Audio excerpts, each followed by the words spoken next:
All right, Billy, thanks so much for being a guest on Wicked Smart Golf, man. Excited to talk all things fitness with you today. I appreciate it, Michael. I'm very keen to help educate your guests, mate, and hope they get some value from it.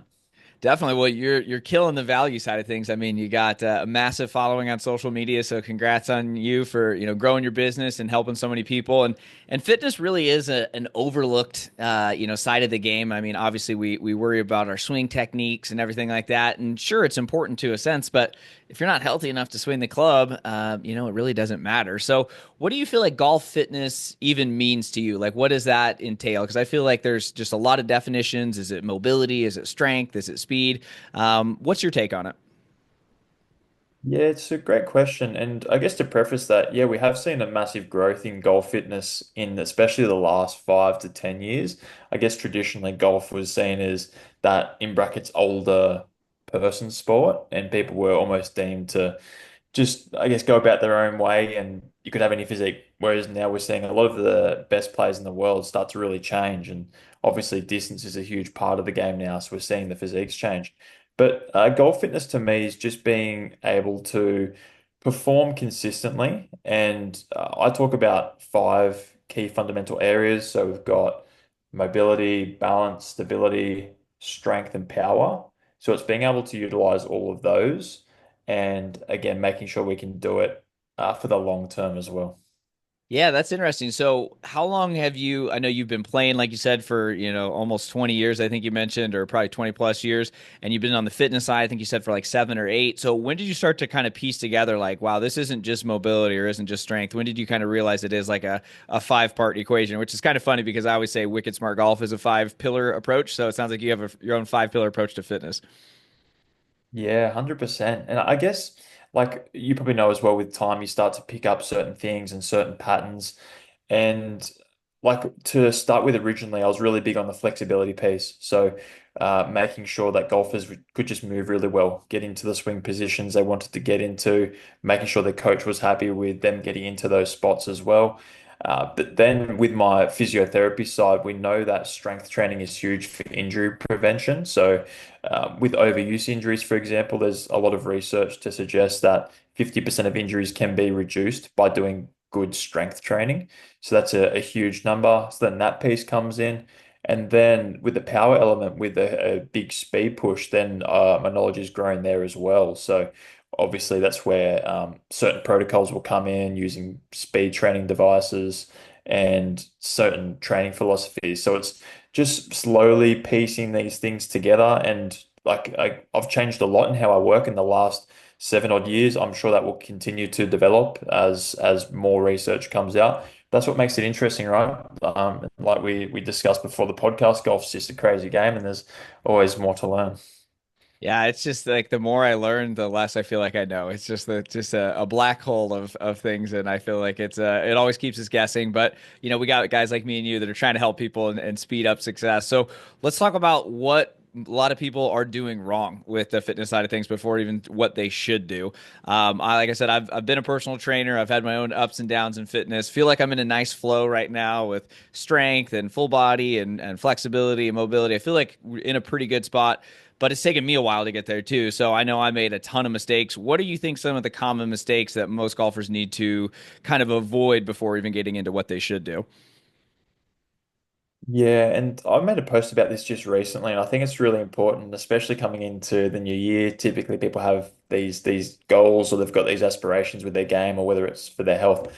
So I think first and foremost is having a strong plan because if you haven't got something to work off or if you're not trying to achieve something specifically, I think motivation can waver quite a bit. So that's probably the first part is having a really clear idea of what you want to do and where you want to go from there. Also, I'm really big on having some sort of assessment tool. So if you're doing this by yourself, you want to try and keep metrics. So if you're doing this from home, maybe you're measuring a front plank, maybe you're measuring some mobility tests. Can you touch your toes? Can you reach behind your back to your opposite shoulder blade? Just getting some benchmarks, I think, is really important. Then I think having a structured routine that you can stick with for the long term. A lot of people I see go in way too hard, way too fast, and this can lead to excess muscle soreness, like you know from your personal training experience, or it can lead to burnout, or people almost get dissatisfied because they think they can't commit for a long term. So I'd rather people start really slow. And then along that journey, it's making sure that you are testing those things as you go as well. So with the clients that I work with every month, we're doing some sort of check-in or some sort of reassessment so that we are progressing. And when it comes to goal setting, you've probably heard of the SMART acronym as well before. So smart, measurable, attainable, realistic, and time-based. So making sure that we're sticking to those protocols as well. But they're the main things I see people doing wrong is not setting up those things to begin with. Yeah, I couldn't agree more with that part you just mentioned too on going too hard. Definitely guilty of that, and it's like, especially with the New Year motivation, we get this like, let's go. The first day you're going to do something, you want to go for a 5 mile run, even though you probably should just do one, or lift for an hour and a half, even though you don't need that. And then it seems good, right? But like you said, it really is figuring out how we can do it consistently for the long run. You're going to see a lot more better results and you're not going to burn out like you mentioned. So what are some, let's just like think about the average person, obviously most of my audiences in the United States, but honestly kind of everywhere now, it's grown so much. But most people, let's just get real, they're not active enough, they're not flexible enough, they're not doing any mobility. So where would you say they even start at? Is it losing weight? Is it adding muscle? Is it just doing 10 minutes of stretching a day? Like, what are some easy things people can do to kind of simplify it without overdoing it? Yeah, and like your audience, my audience is typically middle age, very busy. Maybe they're working a typical job. Maybe they have a family. So that's like always forefront in my mind. And I have this conversation with a lot of people. Don't commit to what you can't do in a year from now. So again, going back to the point, people are jumping in way too quick. I literally onboarded a client yesterday, and he said he did 2 workouts in the same day. And we've set up a program to do 3 a week. And I said, mate, slow and steady wins the race here.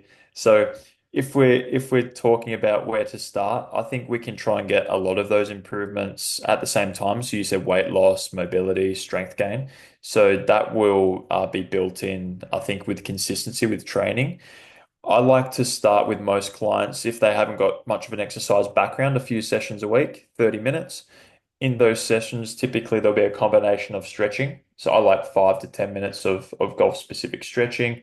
So a lot of rotation, um, stretching around the spine.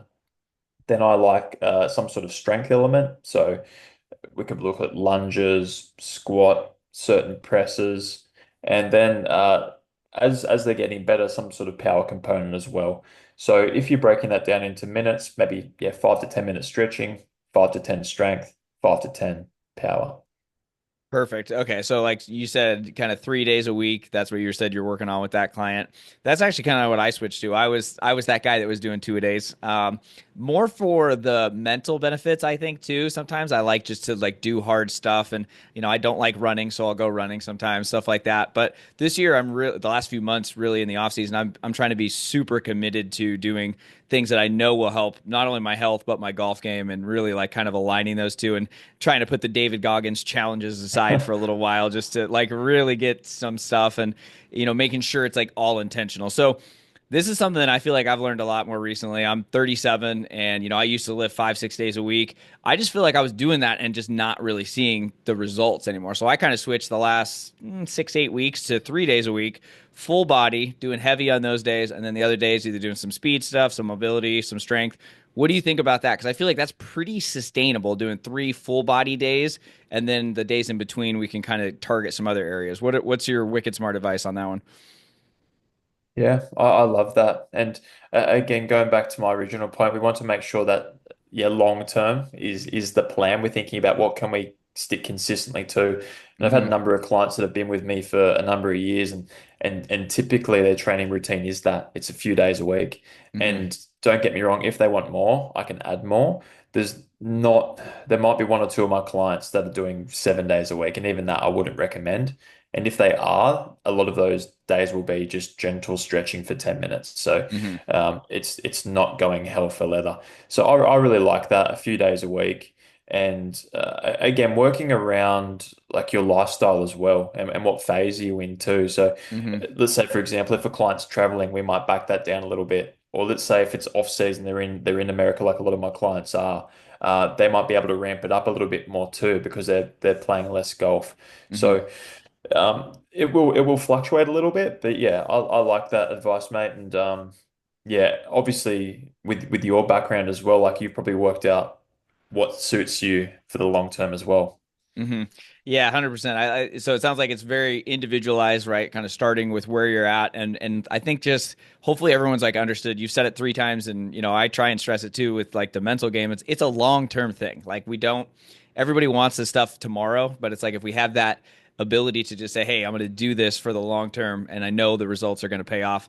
That's going to be super helpful. And so I feel like hopefully people are starting to understand that. But obviously, longevity is a big thing in golf, right? And we have a very diverse audience in terms of age. From the 20s all the way to like in the people in their 70s. Is there anything specific you feel like people should be doing regardless of age to help avoid some of those common injuries, whether it's golfer's elbow, lower back issues, or is it really just more customized? Yeah, every golfer should have a strength training routine, and that is regardless of age, whether they're a teen, going into their 20s, all the way up into those later years. And going back to the point about injury prevention, that's a huge key. And also muscular strength is actually a predictor of life expectancy as well. So Hmm. as people lose muscle mass, their life expectancy will decrease, Yeah. which is crazy to think about It because is, but you always hear, you're old, take it easy. You don't need to like go work out as much. But I feel like that's terrible advice. And like you said, like because gaining muscles, it gets a little bit harder on your body sometimes as you do it older. But if you just stick with it a couple days a week and you just maintain that, like you said, you're literally going to live longer, which means you can play golf longer, right? 100%. And I had a new client that came on board with me last week, and he's in his mid 70s and he swings it fantastic. That's awesome. He gets it back to parallel, shallows it really nicely. And I was just talking about what he's done in the past, and he said, "Oh, I see my buddies a few times a week. We do this training group, and that's fantastic." I think when people start to get into that mindset of I'm getting a bit old, I'm going to slow down. Hmm. Yes, to some extent, that's okay. But if you start to make your circle of activities smaller and smaller and smaller, then your body is going to start to regress with that as well. So Hmm. a classic example is people get a little bit older, so they'll start to I don't know, maybe use like walking devices Hmm. or maybe they start to stop going for jogs and things like that. That's where our body starts to lose a lot of the strength, pliability, balance. And balance is a huge one as we age as well. And then you become susceptible to falls, bone fractures, things like that. So back to the original question, having a few days of a really good strength training routine is really important for not only your golf performance, for your for your life, and you've mentioned mental health as well, which is huge as well. Yeah, I was gonna say too, where do you feel like that, or how have you seen that maybe with your own life or some of the clients maybe that haven't been working out? Because I mean, I love you get the runner's high if you run, you get the pump if you're working out. Like there's so many benefits, obviously, that just have been backed up. What have you seen, or what are some of your clients' results with like how much maybe that's helping their mental side of the game or their ability to deal with stress on and off the course? Anything specific you've noticed with that? Oh, I think it's huge. Yeah. And especially going back to the clientele I work with, typically that middle age, I do work with people younger and older than that, but um, typically busy jobs, family life. So it's sometimes hard for them to get time for themselves. Mm-hmm. So once they start to get this structure, like I do a lot of education around trying to compartmentalize. So when you're training, you're locking in, take the time for yourself, and then from there, I think you're going to feel better for that. And also, there's a lot about like timing and scheduling because quite often it's a case of, oh, something got in the way, so Mm-hmm. I skipped this workout. But then it's like rebuilding into, okay, what pattern do you want to stick to make sure that you're healthy for the long term? And when they start to stick to a pattern, they notice a lot of things change. So, like you said, mentally, they're clearer, they've got structure, their golf starts to improve, so they're happy Mm-hmm. about that.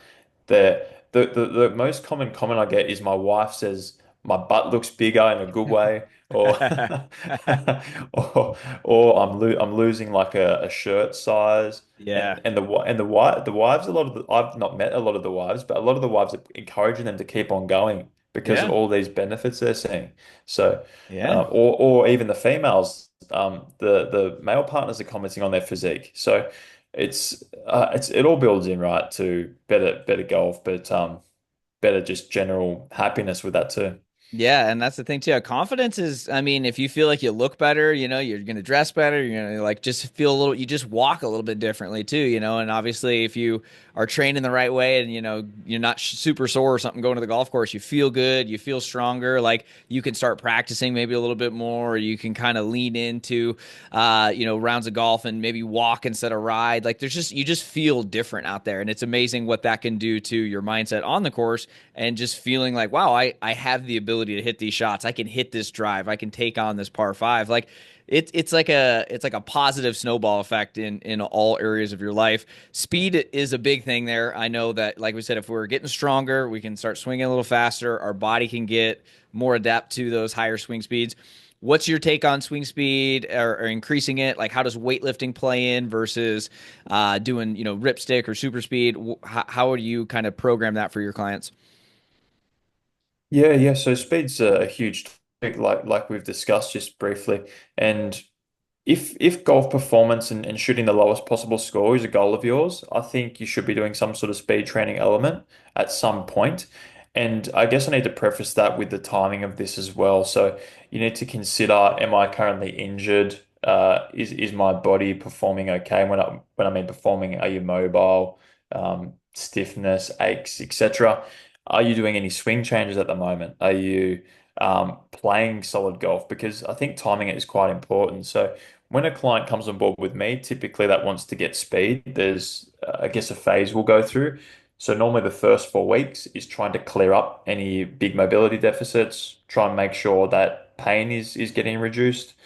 And then when we get to the 4 to 8 week mark, that's when we try and, I guess, leverage the speed then. And what typically happens when they control a lot of these other things, so their flexibility, pain reduction, their speed will naturally increase. So Hmm. they might get 3 to 5 miles just by moving better. And then it's almost like adding a turbo to it with a speed training device. So that's typically like the pathway into that I subscribe clients to. With that being said, in terms of like frequency, I like 2 to 3 sessions a week of a speed training element, like specific with a speed training device, and I build that into clients' routines. Hmm. So again, if they're a busy professional, I'll take some of their workout away and add that speed training element there. So there's obviously that part of it. And when it comes to strength training, there's a really good correlation with strength and speed development. And that's for a couple of reasons. So one, for example, is grip strength. A PGA Tour average will have about 55 to 60 kilos of grip strength. An amateur will have 40 kilos. So it's quite a big difference. And if you're a long drive athlete, you've got 82 kilos of grip strength. So Wow. I've never even thought about that. That's wild. I mean, yeah, you think about like when Tiger got, into fitness and like revolutionized the game, he'd be in like the deep rough and it wouldn't even matter. Like, he was hitting shots that literally no one else could hit. I never thought about it from a grip strength perspective, though. That's fascinating. So you're basically able to generate more speed. Obviously, you're able to escape the rough, and that's just directly correlated with weightlifting, or is there specific exercises? Or I hadn't heard that stat before. I love it, though.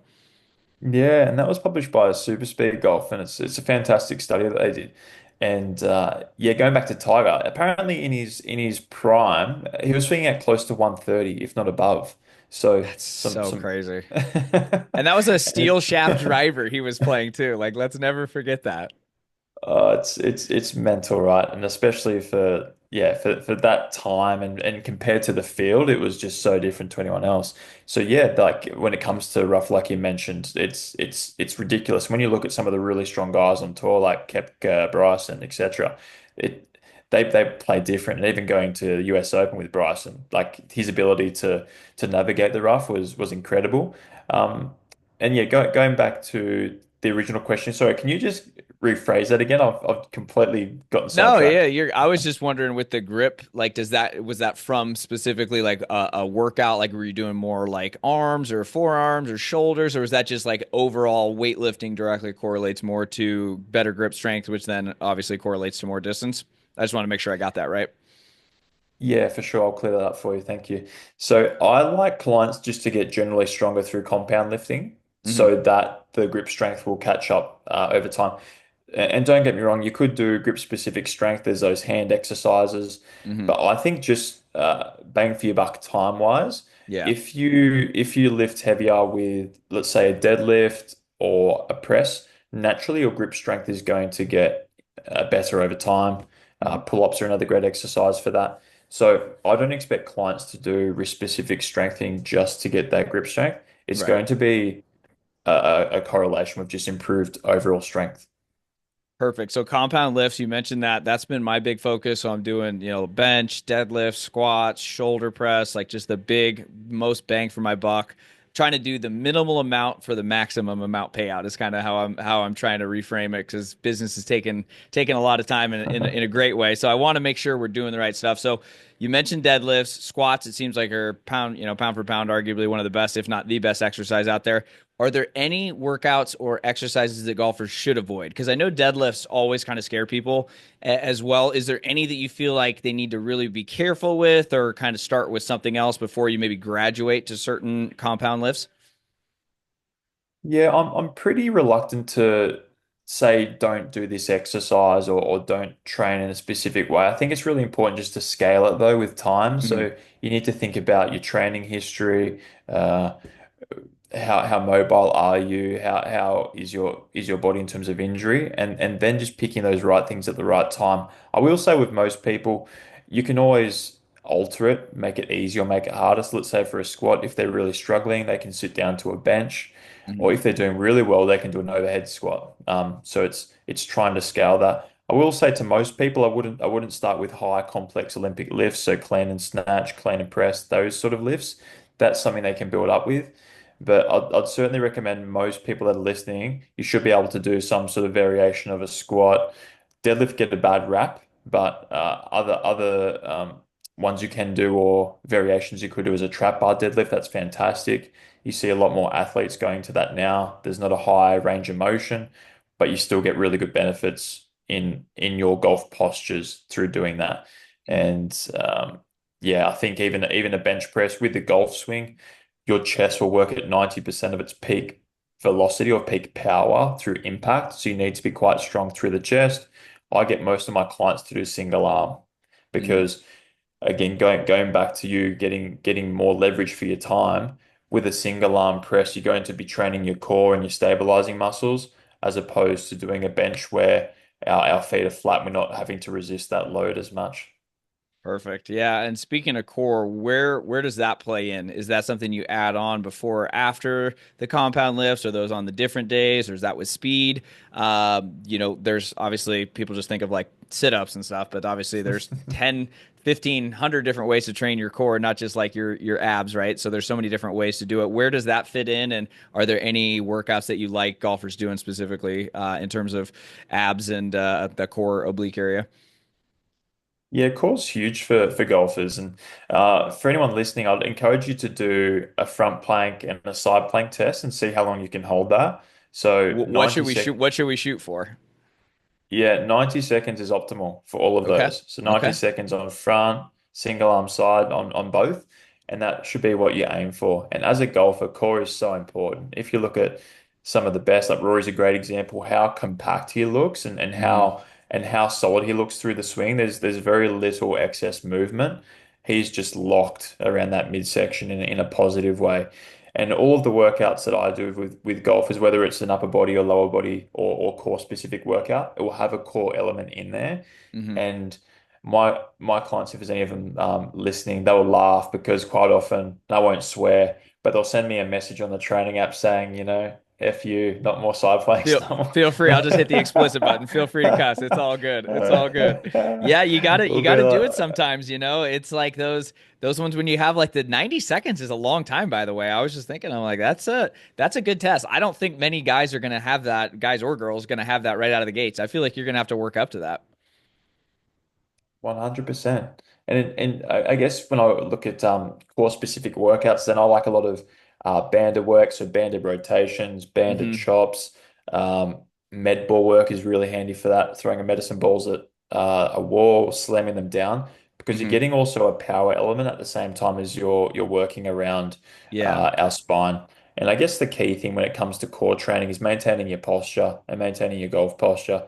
What I commonly see is people get into too much back arching or too much back extension, Hmm. which then makes the abs stretch, which we don't want in the golf swing. We want the abs to be pretty well braced all Hmm. throughout the swing. And if we imagine we've got a corset around our spine, that's really critical when it comes to back pain prevention. Do you feel like we got the speed side, we got the full workout, we got the core. Do you feel like how do you I guess compare that to the other stuff, the sleep, the nutrition, the rest and recovery? Like where does that all play in? I know it feels like a little overwhelming sometimes to tackle all this stuff, but I want this podcast to be around for 100 years, right? Until as long as I can. So I want people to play as long as they can.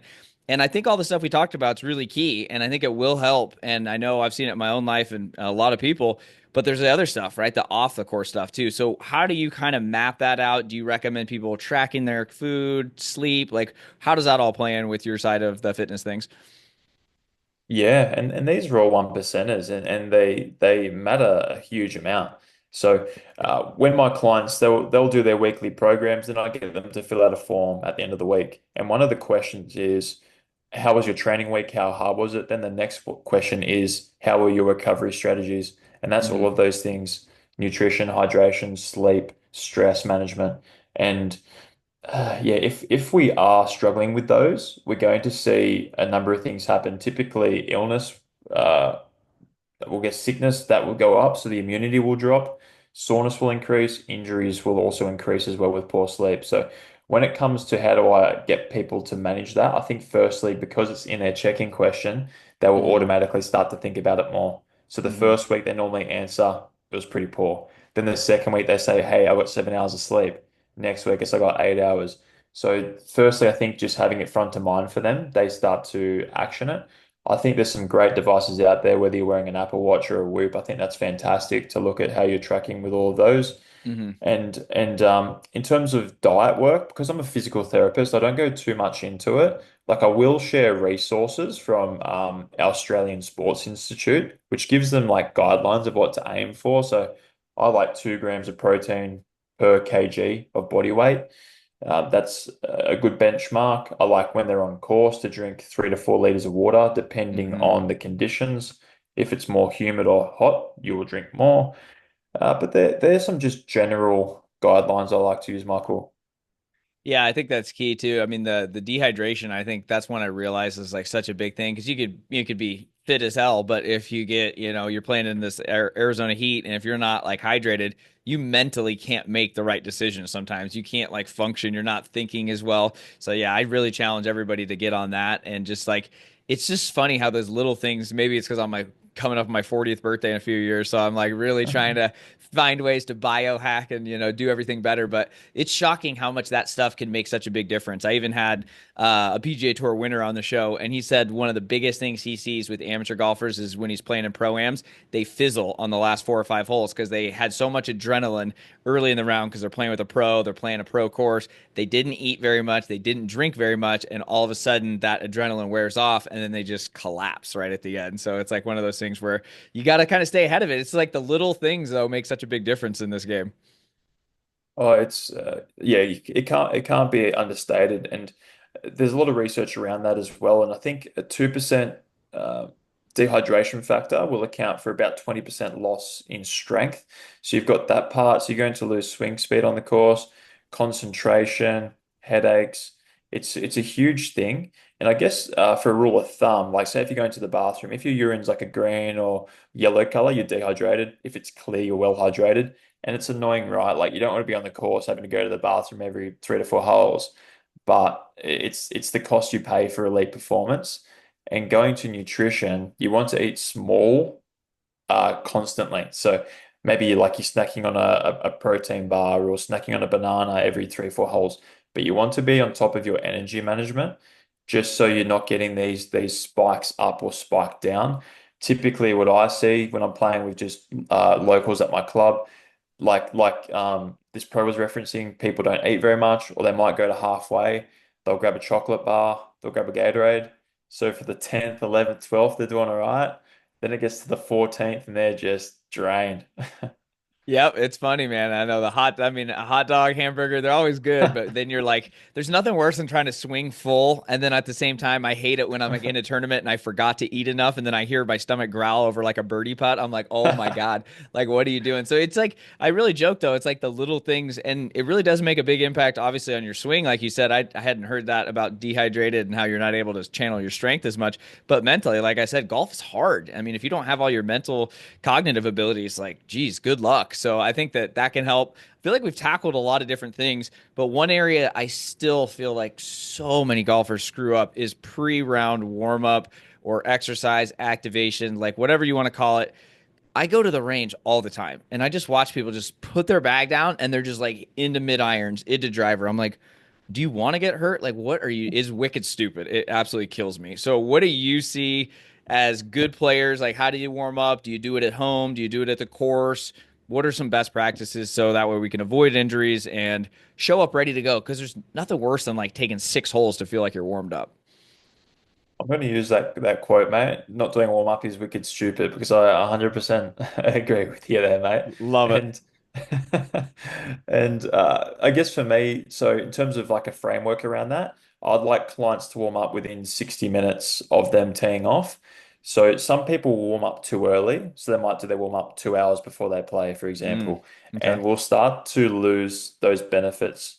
So within 60 minutes, I like a 5 to 10 minute dynamic warm up. So if people are listening, you could put a club across your chest, performing rotations, performing some lunges, some slow golf swings. Um, I have a warm-up guide I could provide you with, or even I provide all my clients with when they come on board. But essentially, you want to take the body through all of the movements it's required to do in the golf swing. So Mm, typically, it's a lot of rotation, fast, and building up with speed as we go. Also, what I do in that warm-up guide is use banded exercises as well, because we know by doing a specific warm-up, you'll gain 5 yards just by doing that with banded exercise, and that's published by TPI, the Titleist Performance Institute, for those that might not know. So that's going to add up, right? People will spend $1,000 on a new driver to gain 5 to 10 yards, whereas you can do a quick warm-up and you'll get that gain guaranteed. So that's wild. I have not heard that. So what bands are you specifically talking about, just so we can like try and paint a picture for what some of that banded workouts. And this is again at you said 60 minutes, so could be at home, could be at the course. yeah, depending on how far you live from the course, can be anywhere you like. The guide that I get clients to do is very easy, so you can do it anywhere. But Hmm. in terms of the band, it will be some light exercise tubing, which you can buy from most sports stores or online.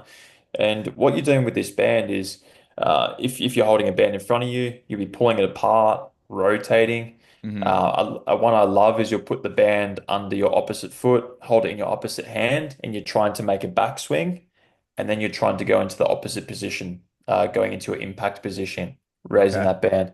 So there's some fantastic ones to start with.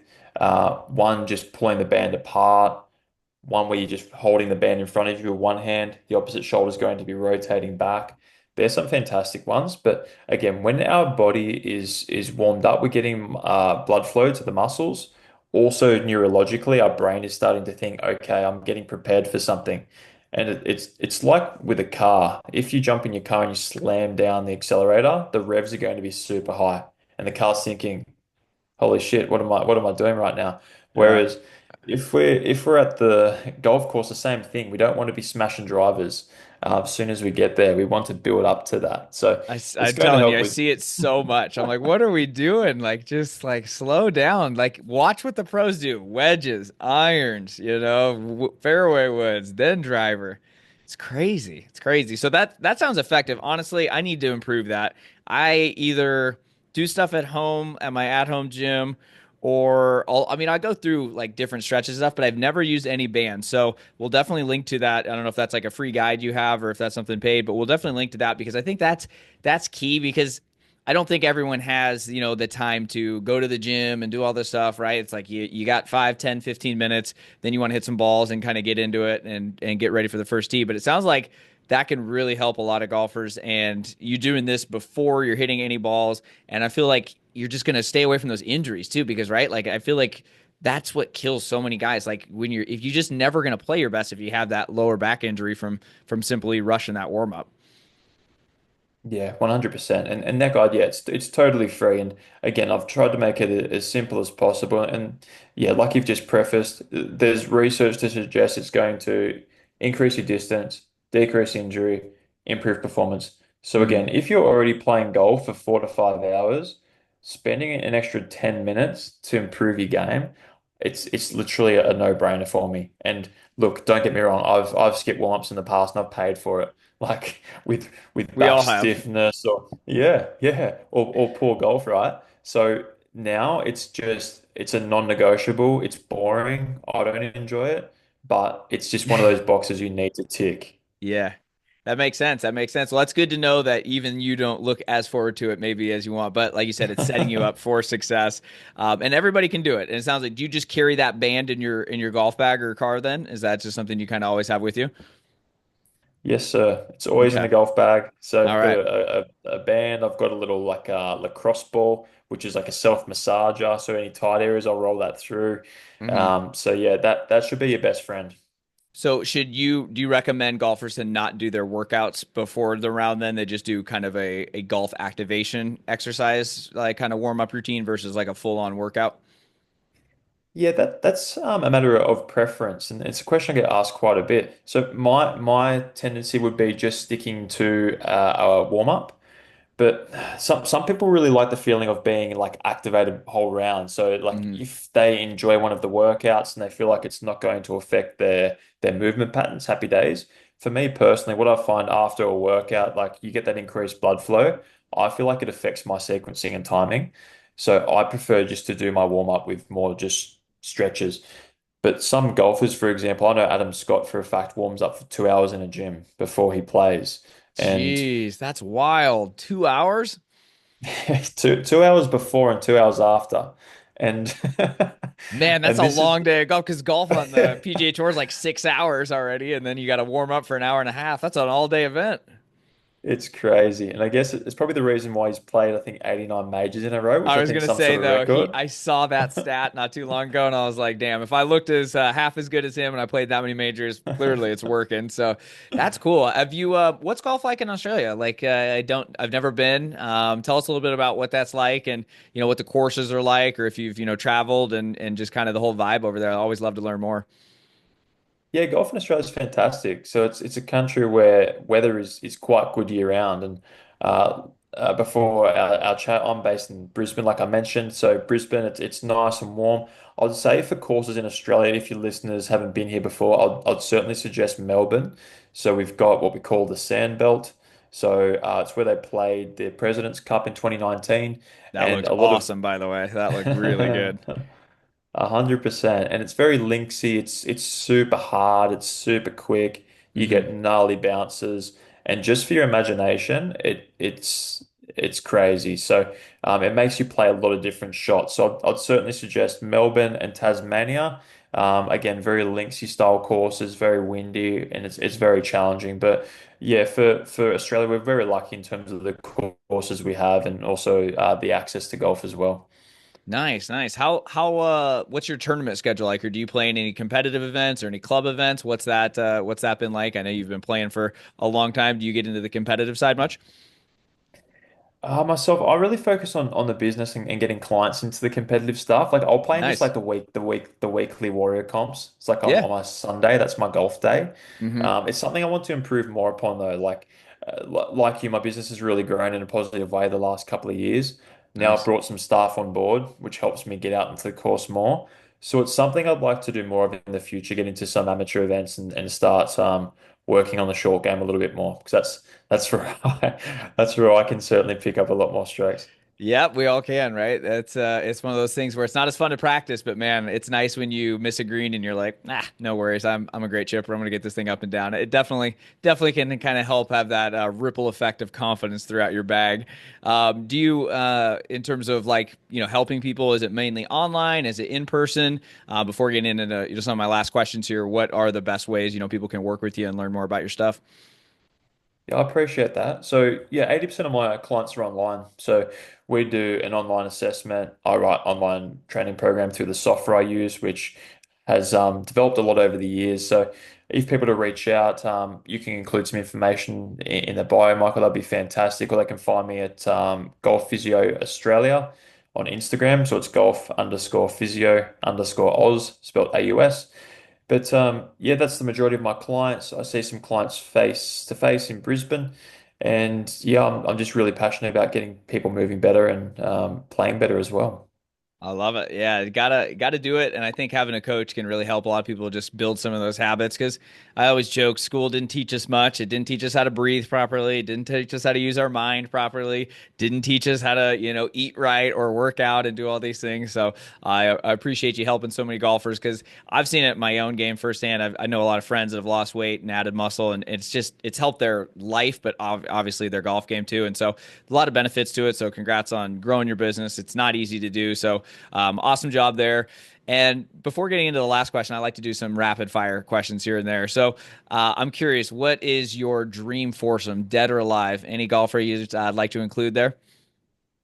I'm gonna put Tiger in there for sure. Like he's just the GOAT. I would say I'm gonna put my brother in there. We've played a lot over the years. We're very competitive, very similar age. So I'll chuck him in there. And for three, um, let's go Jack Nicklaus in his prime, him and Tiger at their prime, so we can really talk about who the real GOAT is. Yeah, that's I would love to see that. That's it's wild that debate is I mean, I'm obviously Team Tiger just because, I grew up in that area, but I totally get it. What's your go-to snack on the golf course? Go-to snack is a banana. Yeah, great in potassium, carbs, and yeah, it keeps me even keel. What would you recommend golfers do on a delay? So you got a big group. Is there any exercise or different things you'd recommend to keep loose? Yeah, I'd suggest them getting their club, putting the grip end down on the ground, put their hands, let's say if it's an iron, put your hands on the iron and just trying to rotate the hips. And then from there, getting the same club, put it across your chest, doing a rotation. Or if you're really keen like me, I literally go into a hip flexor lunge stretch on the ground. I put my knee down, chew on my banana, sip on some water, and just get into that lunge. That's a 3 for 1. That's wicked smart right there. I love it. Awesome, man. Well, for my last question, what's one piece of fitness advice that you wish all golfers knew? One. I think the most important one is that injury stat. So 50% of overuse injuries can be prevented by strength training. That's wild. That's just like still such a crazy stat to me. So, can you break that down a little bit or elaborate? Because I really want people to hear this because I'm team workout for sure, but you're wicked smart on this stuff. So, explain that a little bit more because that is just crazy to me. Yeah. So when we talk about overuse injuries, we're talking about tennis elbow, tendon injuries. We're talking about stress fractures, so back injuries.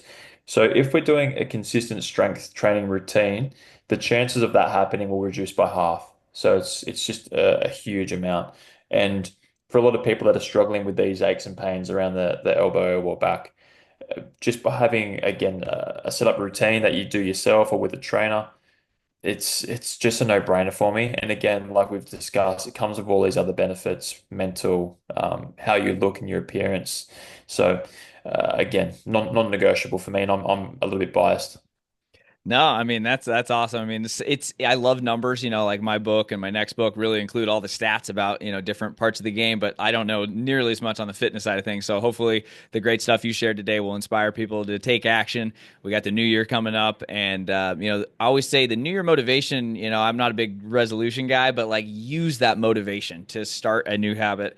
Build that thing up, like you said, keep that long term view, and hopefully they'll be able to tee it up. I played golf not too maybe a couple years ago with like a 90-year-old, and he worked out every day, like real light, but I mean, it was so inspiring, and I'm like, I want to be that guy one day. So hopefully, you're going to keep growing that brand and helping people around the world do that. Appreciate you being on the show, man. No, mate, I really appreciate your time, Michael, and well done on all your success as well too. Thank you, sir.